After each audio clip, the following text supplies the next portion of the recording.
Teaching and learning is changing, and the way that we learn is changing. Video and the way we consume audio and video, both audio and video these days, is in a faster format, and we're gathering skills. How higher education might be able to help is to help assess what those skills are that you're gathering and potentially give you credit for prior learning, is what we call it in higher education. So think about what you know, think about what you might take in the future, and whether that translates into credit in higher education to find the institution that's right for you. Good morning, good evening, good afternoon, wherever you are and wherever you're watching from. My name is Matt Pierce, host of the Visual Lounge, and we are at USDLA, and I'm here with Dr. Joe Sallustio. Joe, thank you so much for joining me here at the Visual Lounge.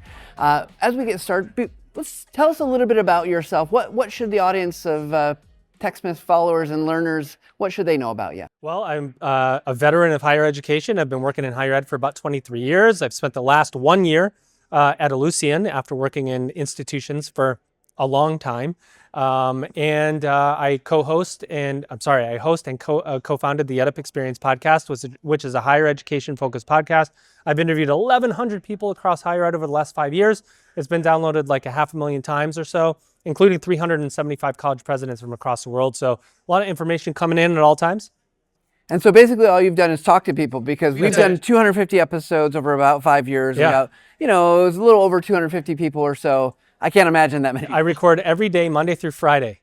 Holy cow. Mm-hmm. Yeah, sometimes people cancel or you have to reschedule. But so when I have a day off from recording, it's like a day off. But yeah, it's because we kept saying yes to everybody and it just kept coming. You know how it works. Yep. And then all of a sudden you're underwater because you have more guests than you can release. And now we do record all the time. And you're an author of a book? Yeah, Commencement, the beginning of a new era in higher education, that came out in late 2022, based on 150 interviews with college presidents that we did. And it's all about what they said and how they view the industry, what's happening in terms of trends, and was the #1 bestseller. Fantastic. Well, thank you for joining me. Yeah. First question we always like to ask people is, what's a tip that you'd give people about using images and video? Now, particularly for maybe it's higher ed, or maybe people are just thinking about the learning process in general. Any advice you'd give? Use more. Use more video, use more pictures. And if you're using artificial intelligence to generate any of those, make sure you're verifying and looking at the details of those pictures and those videos, because they can come out with people with 6 fingers and 6 toes. So you really want to make sure that you're specific in what you're generating if you're using artificial intelligence. Well, I just as a aside, my wife, you talked about people who want this immediate gratification kind of delivery stuff. She bought this sign on, I don't know, it was probably Temu or something like that. And instead of sunshine, it said sun, SHNIE. Aha, so yeah. you got to look at the verify. details. Got to verify. Well, I appreciate you joining me, because you've got this unique perspective, and we don't talk to a lot of people who are working in higher ed. But you mentioned obviously with AI and there's a lot shifting. And so from your perspective, what role should, we said more images and video, but what role should learners and, teachers, faculty, instructional designers, what should they be thinking about when it comes to actually getting that work to be able to do more image, video, and why?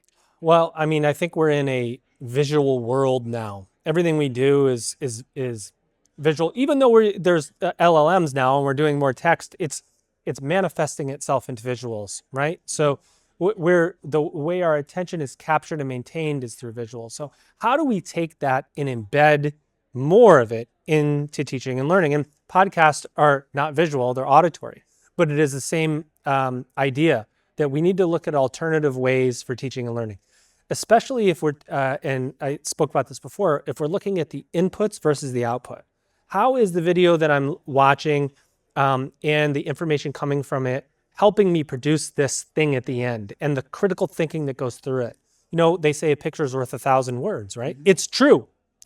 You could put up a picture and say, tell me everything you learned from this picture. And students have to critically think through that.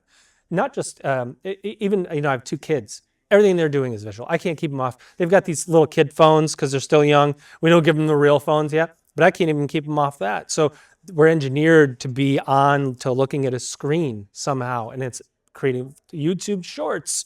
It used to be long form video. Yep. Then it went to short form video. Then it went back to long form video. So everything is being analyzed for teaching and learning. It's just the time of video, time of pictures. Well, I want to pull on a thread there that you talked about using, you can give someone an image and you can ask something to learn from it. Obviously, there's a lot of learning that can be done. But I have a feeling that if I were to go and talk to a curriculum department or people who are helping the faculty make this, they're going to say time, budget, effort is really high to make content like that, because it feels like, well, an LLM, I can type in to get some text output. What advice would you give to these folks who are desiring to make more images and video, but just feel like the barrier is high? Any thoughts? Well, I would say it depends. I mean, if you're going to hire a company to go in and create a bunch of videos and personalize them, yeah, that's going to cost you some money, but that company is going to find ways for efficiency to scale their model too. The fact of the matter is that it's not expensive. It's not. If you can create videos now, I mean, they've got AI programs that are, especially if they're small clip videos, right? Where you can use artificial intelligence to create the opportunity for teaching and learning using video, and pictures are even easier these days with artificial intelligence. Getting a company or production company to help you produce, I think, is also something to think about if you want high quality content. I really do. If you use AI, you're going to get what it produces. If you use a content company to help you look at those and augment through artificial intelligence to create the right clips, to, even a content company might use AI clips for but the editing is a really important part of the process for somebody to learn from it. If you have one long, boring video, it's not going to help anybody. You know those ones you take for training and like HR, like one big, long, boring video. It needs to be quick. It needs to be consumable. And I think students are expecting it because they're going to YouTube and they're going to Reddit and they're looking for it, the fast, instant video. And that's how they're learning, in 15-second clips, not even 3-second clips. Yeah, we've got data. We did research 1,000, and these are professionals, not students, but 1,000 professionals out there and their video preference. What we found that was really interesting, and my listeners are probably saying, Matt, you talk about this all the time, but is that when people are compelled to do something, they want short and fast. When they want to dig in, they're willing to watch 17 to 19 minutes. I've got a young teenager, and he knows a lot about world history because of YouTube. Yeah. And none of those are slide PowerPoint driven. It is like really kind of crappy animation, stick figures and funny, and it's funny, right? But he's learned a lot about, ask him about the Napoleonic Wars sometime. It's like, holy crap, you know way more than I do. So it is interesting to look at. I think you used the word consumable, right? So finding ways to do that. I also think that the subject matters. If you want to repair a part in your car, you're going to watch the 17-minute video because you need to watch every step. But if you just want to see the engine roar, I got a 5-second video that could show you that. So I'm willing to watch it for an end that I'm expecting. I'm expecting to have my engine fixed if I watch this video. That's why I'm willing to consume it, because my expectation needs to meet what the video is going to produce. Well, I want to make sure we're giving you plenty of time to get off to where you need to, but I want to ask you about, in the keynote that we just heard you speak, which was great. Thank you for that. One of the things you talked about is kind of the model is changing, right? There's these platforms out there that are creating valuable education content, like Udemy, Coursera. Obviously a lot of the larger universities have rolled into massively open online courses that are kind of similar. And a lot of my audience tends to work in corporations, kind of like you. They might be doing customer education, they might be doing internal training. And it does seem like there's this disconnect between those and traditional education. So what are the thoughts that you have about bridging the gap there, particularly for if you're in an organization and you want, I want people to be able to bring skills to the table. Yeah. What would you suggest? Because I think it's been a model of like, hey, well, do you have a master's degree? Yeah. Do you have this or that? But there's this whole other set of knowledge out there that I think maybe are we overlooking it? Yes. Credit for prior learning is the higher ed acronym for it, CPL. And it basically says if you have learned something, you should be able to get credit for it if it's learned, if it's something that you've really learned. A good example, and a very obvious example, is if you're a medic in the military and you're in wartime and you go to a college and they say you need to learn to draw blood. I don't think that you need to do that. I think that pretty much you should get the credit for the blood draw course, whatever it may be, example. But how do I give credit for lived experience and take that, even in a company? If I have a company that has a set of credentials, how do I give credit for that experience? What higher ed in the past has wanted you to take their courses. That's how they generate tuition revenue.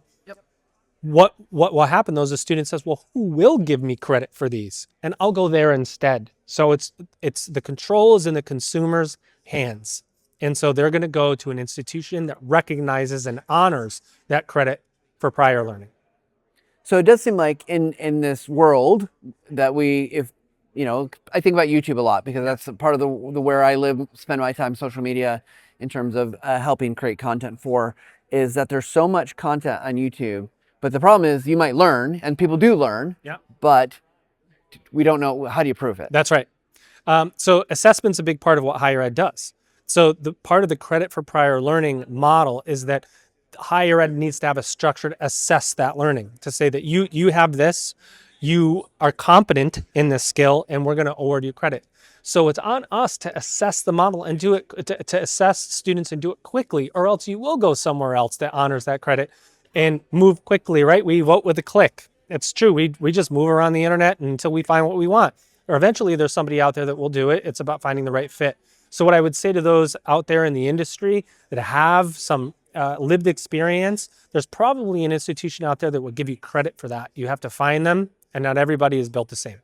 Yeah, it was making me think about, I've had a couple of my older children. I've got two older, one that he lived in Mexico for 7 months. I got one that's living in the Philippines right now, and he's speaking Tagalog, right? And so the language model actually works really well because he can come back and he can test. Yeah. They can test how proficient you are. But what we can't do that is like, oh, well, I watched a bunch of YouTube videos. Now I know Python as a coding language, right? How do we assess that? Yeah. So yeah, I love that. I love that idea. And particularly because as a company that we make tools that help people make videos, but thinking about the end outcome is really important. So awesome idea. Thank you. Well, let me ask you just one fun question. There's a classic, you go back in time, you could have dinner with one person, but here's what I'm going to ask you is if you had to pick an image that represents you, one image could be, whatever you want. What image would you choose for yourself?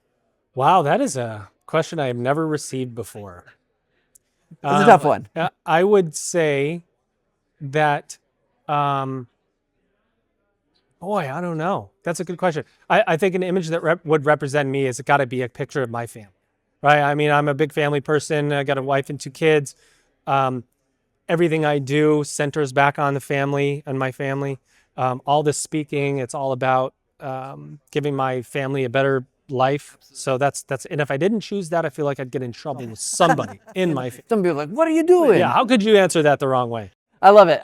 Okay, so just two last things. One, if people want to connect with you, where should they look? LinkedIn. Joe Sallustio on LinkedIn. Find me, connect, reach out. I'll meet with anybody that wants to meet, answer any questions for anybody that has them. Fantastic. And the last question I like to ask people is to think about our conversation just we had. Yeah. And we're going to give you 30 to 60 seconds and give us what I call our final take. Yeah. Your final take is a wrap-up kind of question.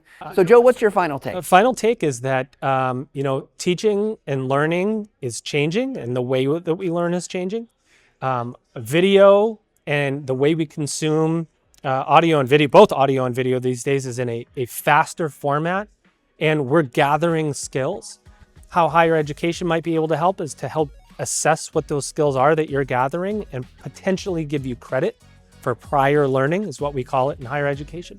So think about what you know, think about what you might take in the future, and whether that translates into credit in higher education to find the institution that's right for you. Perfect. Well, I love it. And Joe, thank you again for joining me in the Visual Lounge. Thanks for having me. All right, everybody, thank you so much for tuning in here at USDLA. It's a great little conference, higher ed focus. We'll hear more about it here soon, but if you have any questions, thoughts, or feedback, please email me at thevisuallounge@techsmith.com. And as we like to say here, make sure you take some time to level up every single day. Thanks, everybody.